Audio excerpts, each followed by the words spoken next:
Because of that, we have a negative number, and we have for quite a while. That's our net exports. Now, I want to look at these four and tell you why they're so important. If you look at yourself, typically we put money into savings, which is investment, when we have leftover money that we don't need right now. We put money in savings when we've taken care of consumption. That's how typically it happens. If you look at the poorer nations, for instance, we'll use Ethiopia as an example. If you had a choice to make between current consumption, feeding your people, or investing in some future project, as a president, which are you going to choose? You know, it comes down that all of your money needs to go up here to consumption. You don't have the money left over for investment. What you've seen happen is that to meet the needs you have today, you sacrifice your future. Okay, if you're not putting any money into investment, what you'll see happen first is there's no expansion of equipment, no capital, but also the maintenance of what you have currently starts to break down. You will actually see less resources, less technology. You'll actually see the curve start to shift in. You can see several different examples of this right now. Remarkably enough, in the state of West Virginia last year, 3 people were killed collecting copper. In 3 separate incidents, people were killed because they cut power lines to harvest that copper.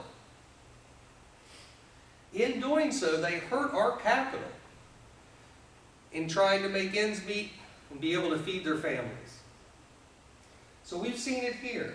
If we look at a country like Sudan, I don't know how many of you know where Sudan is, but it's sub-Saharan Africa. It's where the movie Black Hawk Down was based. What you're seeing there is the people, in order to survive, are actually harvesting the very things that make their economy go. You've seen all the wiring already taken out. Now you're seeing the railways actually pulled up and sold off so people can feed their families. I can't say that it's a bad thing, but they're actually taking away their own resources. They are harvesting their economy in order to do this. And what you're seeing in these countries is an economy that's actually shrinking as their population grows.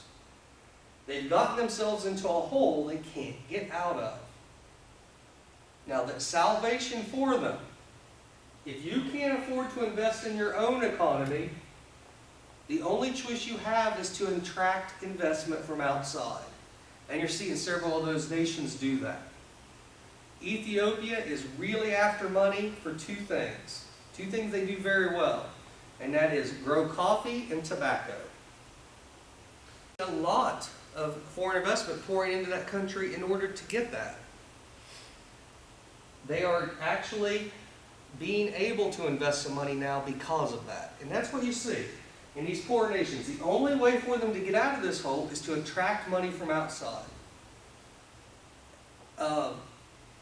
I'm sure you're aware that you can actually invest in foreign nations now. And that's where that comes from. It's the whole explanation of why rich countries continue to get richer. It's because we can continue to put money away and improve our technology, improve our resources. We can do that because we have disposable income. Those poor nations that are barely scraping by don't have it. And they continue to get deeper and deeper into that hole. Now, something that is very alarming to many economists. When I started teaching this class about 6 years ago, these numbers were very different. We saw consumer goods only comprising 67% of our output.